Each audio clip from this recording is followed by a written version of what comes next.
And we are going live. If that's okay, by the way. My apologies. Live. I was like, wait. Okay, so it is saying we're going live. And just like that. Hello and welcome everyone. It's Freedom Friday. And as always, we are so thankful to be a resource for you. This particular year, we are purposely focused on leadership. My name's Coach April. In case you don't know me, I run a company called One Light Ahead, all about the opportunity to help people own their leadership, be purposeful about their mindset, as well as being purposeful in walking what they say they're going to do. And of course, all of coaches have to have amazing mentors and coaches that invest in them. And today, as always, when I get the gift to have Richard on our Freedom Friday, I'm more than ecstatic to introduce you to a coach and mentor of my own. The day I decided this is a full-time thing I get to do, I called him and said, Richard, out. And the blessing is we got to meet and have some time together. So let me introduce you to Mr. Richard Flint, a powerful presence. And Richard, what would you like to say to get us started? Well, just thank you for letting me be a part of Freedom Friday. I like the word freedom because it's a term of release. Amen. And it's a term of commitment. And it's really a term, April, of trust. Mm-hmm. Because if you don't trust yourself, you don't have any freedom. And if you don't believe in yourself, you don't have any freedom. And if you don't have the faith in yourself, you sure don't have any freedom. And this, I think, is a big challenge for a lot of people. Even in the world of leadership, and maybe today more than ever, because of everything that leaders have been through. The word leader, leadership, and leading are three very powerful words. And what we do sometimes, April, is we put all of those in the same bowl, and they're not. And how I look at this is that the leader is the personality. Okay, they're beyond the person. Tell me more. Okay, so if a leader only sees themselves as the person who is to lead, then they're lacking a lot. Mm-hmm. People follow a leader because of their personality. There's so many things we could say there. Keep going. Yeah, and if I can't connect with the personality, or if I don't respect the personality, then there is no leadership. And leadership is the process of moving people. Mm-hmm. I mean, I've always thought it was interesting that the word ship is the backside of leader. And that being the leader, you have to have a plan. Absolutely. You have to have a purpose, you have to have an agenda, and you sure have to have the commitment of the people. And it's interesting because if a boat doesn't have someone in command and steering it, it can get in a lot of trouble. Sure. And it's one of the things that I see a lot in businesses that I work with is that the leader comes across as the person, not the personality. And the personality is what people are going to respond or react to. And we don't put enough emphasis on the personality.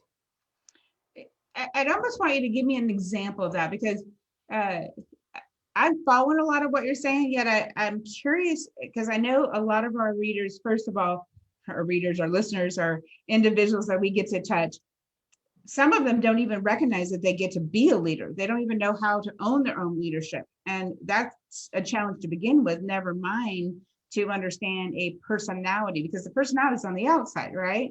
But the thought patterns that are happening beneath the surface are the other side, right? Well, you and I are two things.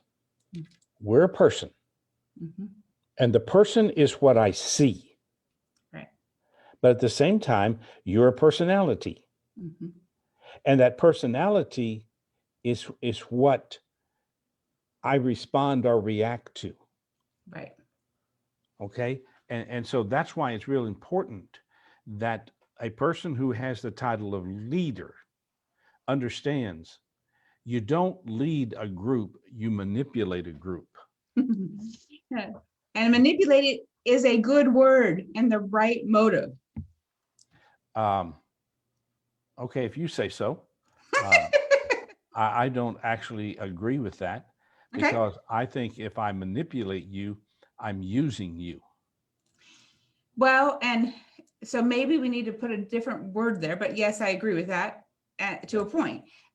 Because we just had a whole conversation in one of our groups about manipulation, and is it a good or is it a bad thing? And so it's interesting when you say the using you. So go back to the we can have so many tangents. It's so much fun. So educate me when you talk about the personality, and then you went to the manipulation. Educate me on the disconnect there. Okay. The person is what I see. Mm-hmm. Okay. And you ever had a time like this? You ever had someone you like the person, but you didn't like the personality? Right? Okay. Mm-hmm. So they're two distinct things. Absolutely. Mm-hmm. The person is what I see, the personality is what I experience. Right. Okay. And so many times the leader in a company, they expect everybody to respond to them because they are the person that's the leader. Just because they have the role. Right. Because they have the role and they have the title. Mm-hmm. And It doesn't so work like that. no. Mm-hmm. Then if I'm going to work with you, I'm the leader. You're whom I'm leading. Let me take that phone off the hook. Can we do that? Yes. Well, we are live on Facebook, so I sure Okay. people won't mind. Right. Give me a second. I'm going to take the phone off the hook. So the joy of what Richard's talking about, and all of you that are listening in, is, and Richard and I love to have wonderful conversations like this, is that there's perceptions and definitions, and Richard has some amazing dictionaries all about definitions. And we are having an opportunity to clarify some definitions, right? Correct. I love it. Okay. And the strength of leadership is the connection of personalities around a common purpose, common agenda, and a common commitment. You know, and I'm looking over your shoulder and I'm seeing that book back there, Start With Why. Yes, And, Mr. Simon Sinek. Yep. And I've had a challenge with that book ever since it came out. Interesting. Okay. Because I don't think you start with why. I think you start with what. What are we about? Because it's the what that creates the purpose. It's the why that creates the agenda. Okay. So let's have some fun. By the way, I don't know if you see that your book's back here too. I know it's a great book. It is a great book. Yeah, it's on the lower shelf. It doesn't rise up. You know, we're gonna have to work on that, right? Replace those two. Would you? Yes, sir. So the you know, it's so funny, and you know, the gift of visuals is the opportunity. You know, the what, the how, the why, the where. I mean, those are all powerful conversations. And so I'm going to ask you, Richard, when did you first discover you were a leader? Oh, April, that goes back probably to high school. Because I always had people that were coming to me. And I don't know why, but leaders have a gift that attracts people. Okay. And sometimes I think that gift is more than just intellect. I think a leader is a person who has the ability to expound the belief to the point that it becomes so simple that people can see it, they can taste it, they can feel it, and they either want to be a part of it or they don't. Now, if they don't, I can't lead them.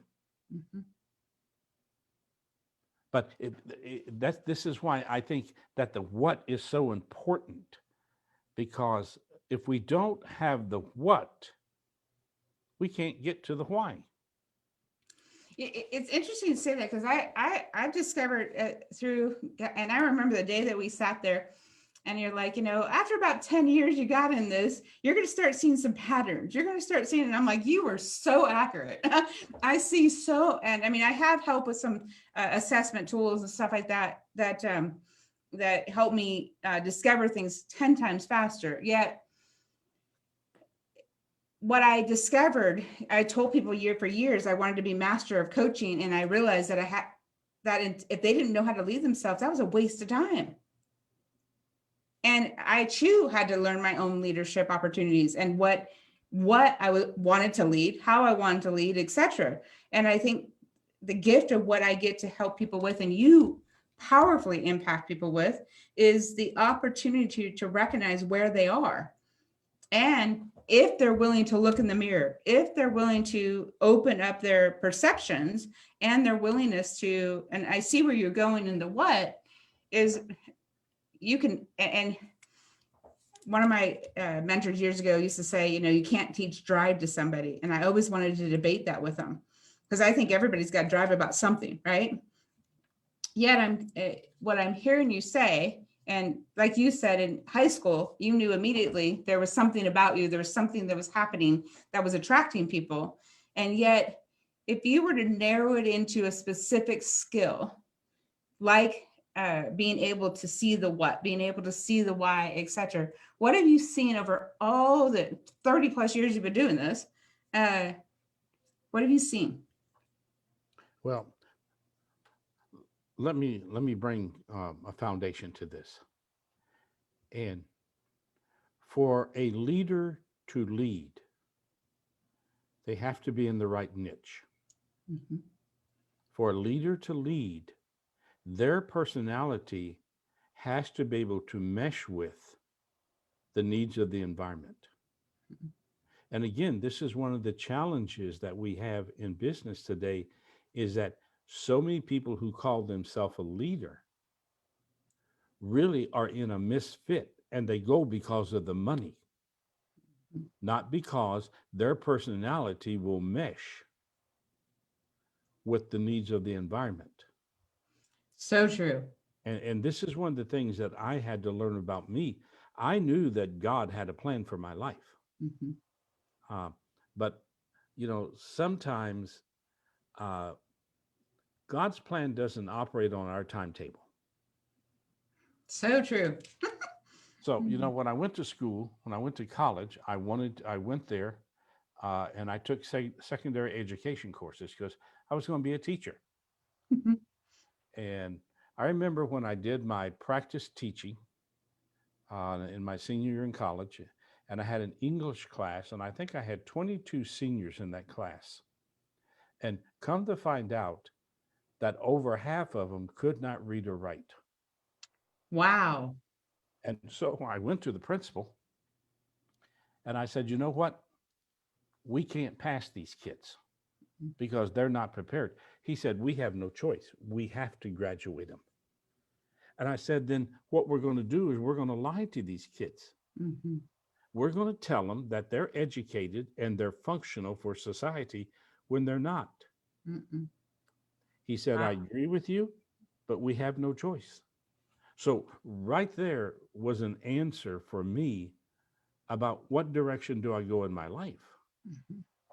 So I decided that was not going to be the direction that I wanted. Now, I could have succumbed, and I could have just thrown my hands up and said, okay. But then I would have had to live with myself. Right. The behavior of a real leader allows them to live with themselves from the inside out.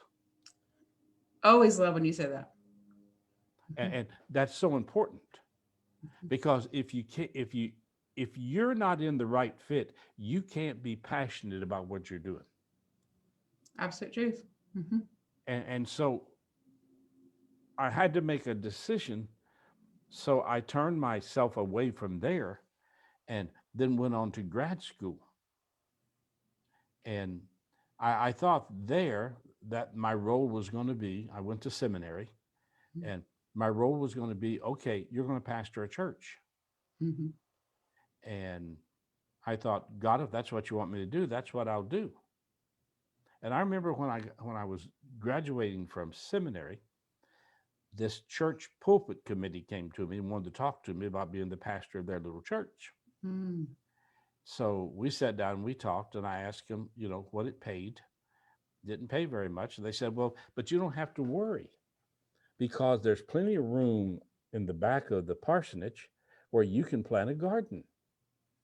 And I looked at these hands and thought, these hands don't play in dirt. And then they told me there is wild game out there that will provide food. And I thought, these hands don't shoot a gun. So it was like God, in some ways, April, was giving me some subtle messages. And so when I finished grad school, I went on to teach at the university level. And I enjoyed aspects of that until I came to the realization, and this is where my eyes really began to open about my 2% principle, Mm-hmm. that the majority of the kids that were in college were there because mom and dad was paying for it. And they really weren't there to learn. Mm-hmm. And you could tell that by their behavior in class or whether they even showed up for class or not. And I thought, why would I want to spend my life investing in people who don't see the value of what I can bring to their life? Exactly. So the university helped me there because they came to me and wanted me to donate 18% of my salary back to the university. And I sat there and looked at the president and said, you know what? I'm just going to give you the whole salary. I'm going to move on now. Mm-hmm. Yeah. Mm-hmm. And again, God was speaking to me in a very subtle way. Mm-hmm. I'm a firm believer.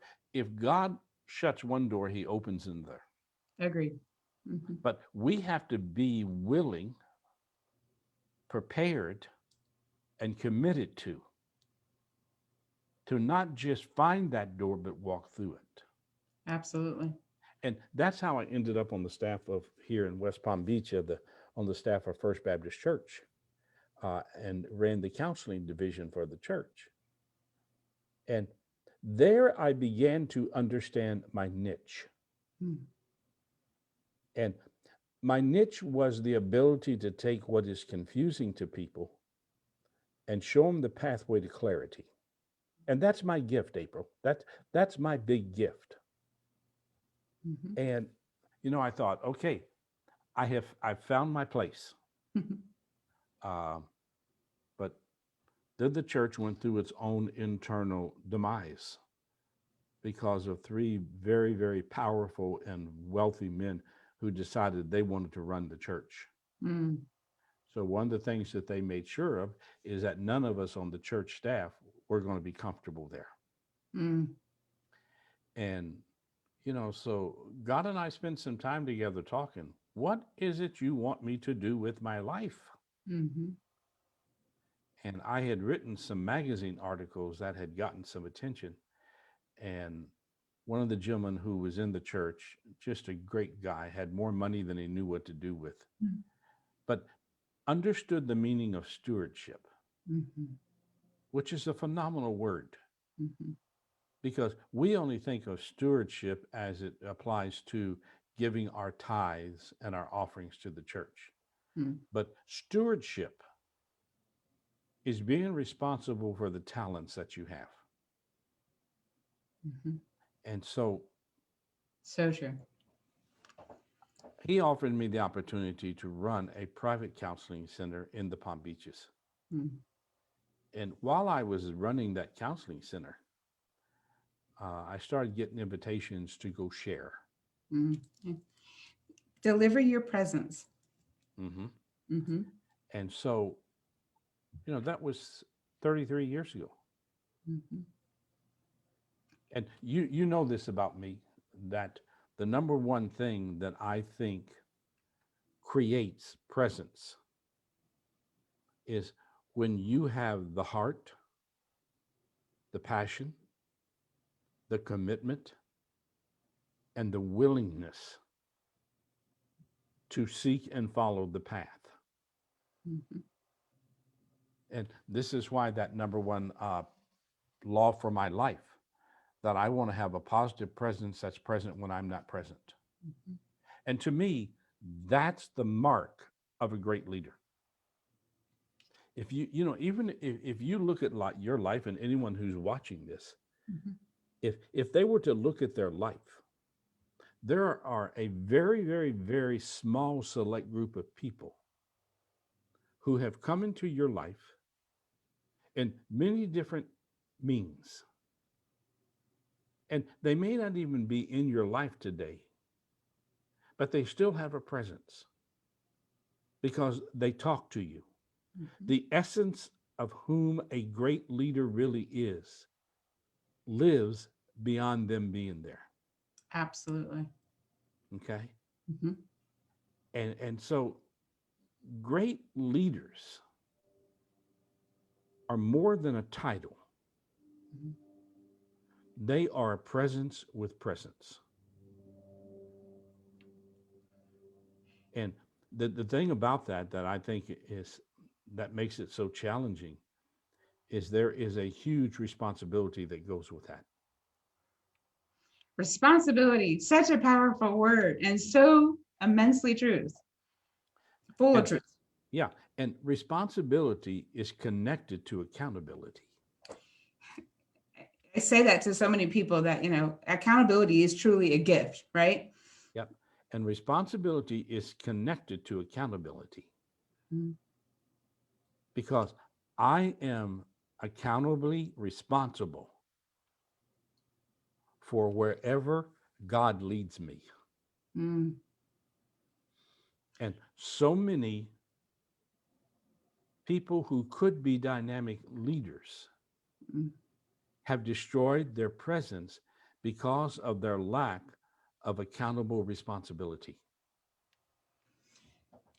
I love that. And I'm curious how you would help an individual define that or take a look in the mirror and be purposeful about measuring where they are in that.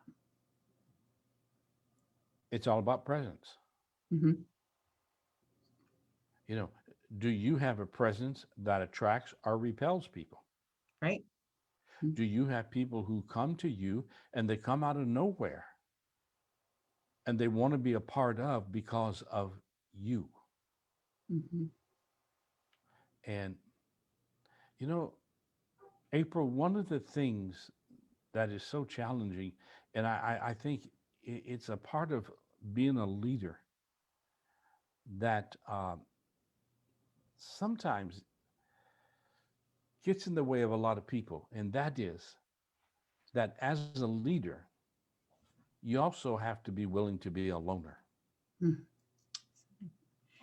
I There mean, is. you and I have talked about this, but the more you want to do with your life, the fewer people you can have in your life. Mhm. And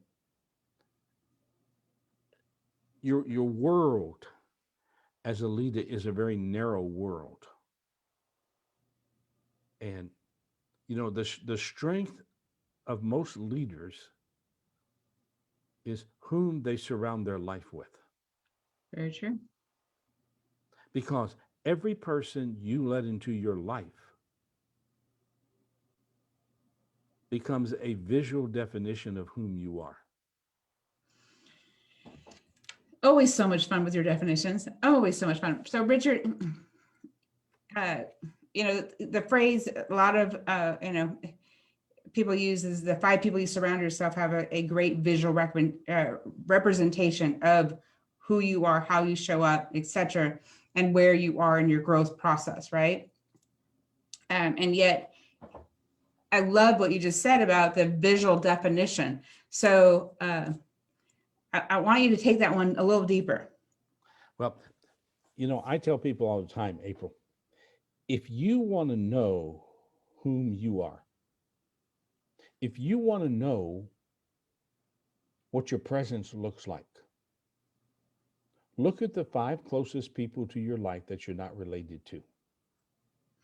Key, not related to. Related to. That's the key, not related to. Mhm. Look at their behavior. Why? Because behavior what? Never lies. Behavior never lies. See, that's the book that needs to be up on top, right? That's right. That's the big one. Mm-hmm. But look at their behavior, Mm-hmm. because their behavior becomes a definition of you. And there's so much depth said in just that statement. It's just so much depth to it, right? Yeah. So, because I promised you I'd attempt to stay limited time today, and because we can talk for hours, as you know, and yet we want people to want to know more about you and our opportunities to serve them. So, if you were to say one specific thing besides them taking a look at the 5 people, and I'm just going to play it out. What happens if they discover the 5 people that are surrounding them are not behaviors they want to choose? Or would you want to take on a different thing that says, what is the one thing that you can be purposeful about today that would be powerful in your leadership journey? Never keep anybody in your life who's not part of your fan club. Mm-hmm. And if you're going to be a strategic, powerful leader with presence, you must overcome the fear of removing people from your life. So first of all, there's so many pieces to that. And I be cautious. And I can speak from experience. Be cautious, because we think certain people are in our fan club and their behavior proves whether or not they're in our fan club. Let me tell you a little secret, April. Mm-hmm. And this is something that most people never pay attention to. Mm-hmm. There's always an agenda behind the agenda. Mm-hmm. And my agenda might be to manipulate. Mm-hmm. But my real agenda is there to destroy. Mm-hmm. There's so much said there. And or you cannot be afraid, right, to invite people not only into your life, but invite them out of your life. Of your life. Agreed. And to be able to, and so to wrap us up, how do you help people differentiate, clarifying that evidence, clarifying that ability to see the value of releasing as well as inviting? Because and that took me a few years to learn about that. One of the things, Richard, you say all the time is, I can't work with somebody until they invite me into their life. And that there's so much truth in that I have learned over the years. And yet I also have learned there are some people I need to invite out.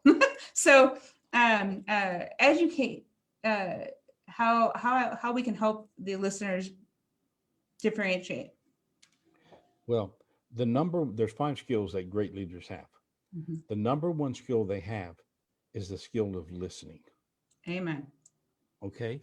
So to know where people fit into your life, listen. Mm-hmm. And what you're listening for are the contradictions. Mm. April, I believe in you and I believe in your message and I want to be a part of what you're doing. And then my behavior behind your back is a knife cutting you apart. Mm-hmm. This is why those 3 little words that have become words that I'm known for around the world, mm-hmm. Behavior never lies. And the essence of truth is not what someone says, and listening is being able to read between the lines. And, contradictions create the necessity to disinvite people in your life. There's so much power in that. So, Richard, how do people get a hold of you and get to know you and get to know more about you? Well, I don't want them to. No. So adorable. Well, you want people to want to be invited that are ready for that, right? There are several ways that if you're ready, you can step into my life. Mm-hmm. One of them is on December 4th, we introduced our learning center. Right. and it's on our website, richardflint.com. And it's built to help people at whatever place they are in their life. I mean, we have three divisions to it. We have an undergraduate, which is designed, and the course structure there is based on the 13 most common behaviors that create self-destruction. Right. And so it's 13 weeks with added responsibilities and material for you. And then the second phase is our graduate level, where once you've recognized what a mess you've made of yourself, the graduate level then is to help you put yourself back together with a purpose, with an agenda, and with a commitment. And then our third tier is our postgraduate, which is where we get into the PhDs of life. And the postgraduate level is one of those places where you got to want it, because this is the deepest material you'll ever go through in your life. And so if people were going to look at that, and I'm going to tell you up front, it's not cheap. But if you're not willing to invest in yourself, you're making a statement. And then another way that they can invite themselves, find that doorway into our life is, we do a series of small group retreats. And we have one coming up May 22, 23, which is about decluttering your clutter. And I am a firm believer that clutter is the number one self-destructive behavior in people. I believe that clutter is a cancer to the human spirit. And in our retreat, and we only take 10 people, and in our retreat, what we're going to do is we're going to focus on the idea and the concept that the clutter you see around your life is reflective of the clutter inside your life. Because every outward behavior has an inner connection. Okay. And then this summer, July 9 through 13, is our final Star Maker conference. It'll be 30 years of doing Star Makers. And our theme this year is I will because I can. And, and then we do our once a month virtual seminar. Our next one's coming up March the 20th. And my theme is motivation versus momentum. And we're going to take a look at 4 words: hype, inspiration, motivation, and momentum. And the first thing we're going to do is we're going to destroy hype. Because hype is not motivation. Right. It's a moment of energy you cannot sustain. And then we're going to tie inspiration, motivation, and momentum together. And if people would like information on it, if they went to richardflint.com/live, the information is there on our March the 20th virtual webinar. And then, April, every Friday, this is fun. We just had it today. I do an open mic where we take a question, we put it on the table, I make a few comments about it, and then we open it up and everybody gets to talk. Our question today was, what does fun mean to your life? It's amazing how many people don't know how to have fun, especially in our world today. Fun is a lost art right now because we're social creatures. And this pandemic, and I believe it's real, but I also think it's filled with lies. Yeah, we won't go into all the politics of that. We will wrap up, and your Fridays are lots of fun. Everything you do has so much depth to it. And as a avid fan of yours and advocate, as you know, your Star Maker was a saving grace for me for many years and still is. I am one of the alumni of that event, and I loved it so much. They say the greatest compliment is to copy someone, right? And I created a summit right behind it, and I added my own little flair to it. And with your help and a few others, I've been learning to revamp my whole business model and restructure my presence. And we put together a summit that we may do a little tweaking to, but you're going to be with us for that as well. I am, and I am excited about being there. Well, and the blessing, Richard, is what we talked about before we started, and I want to close this out with is you created, and this is what I saw and what I wanted to continue, is you created community, you created family, you created experience where people can come and discover where they are. And as you said, they have a content, they have a community, and they have a common agenda of how do we become better? How do we grow? How do we develop to be the people we know we want to be from the inside out? And I'm in 100% commitment and focus of that as well. And we surround ourselves with those people that want to be purposeful about that. And so you are always a gift to me. And I'm very blessed to get to continue to support all you continue to give. April, if people have any questions or they want to reach me, it's just richard@richardflint.com. Real simple. And anything you'd like to throw at me or hand me or ask me, just shoot me an email. I am the only one that reads my emails. No one reads them for me. And I will get back to you. And he always has a question for you. Thank you again, Richard. You're always a blessing to have. My pleasure. Thanks, April. I will look forward to scheduling a future opportunity. Have an amazing week and weekend, everyone. Thank you for joining us. Bye.